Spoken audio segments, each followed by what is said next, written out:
रवींद्र वस्त्रनिकेतन सलगरे घेऊन आले दिवाळी महाफेस्टिवल। 1 ते 30 ऑक्टोबर पर्यंत ऑफर्सचा धुरळा आणि खास दिवाळी गिफ्ट।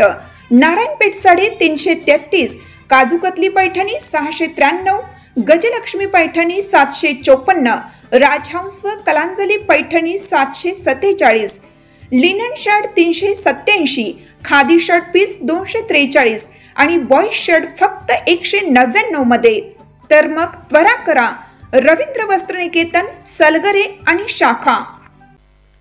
ताज्या बातम्यांसाठी महान करेला सबस्क्राइब करा आणि बेल आयकॉनला क्लिक करा। सततच्या पावसाने द्राक्ष बागांना फटका। सततच्या पाऊस आणि ढगाळ वातावरणामुळे येवला तालुक्यातील द्राक्ष बागांना मोठा फटका बसला आहे। सूर्यप्रकाश कमी पडल्याने द्राक्ष फुलांची गळ वाढली असून काही ठिकाणी बागांमध्येच पाणी वाहताना दिसत आहे। या परिस्थितीमुळे शेतकरी चिंतेत आहे।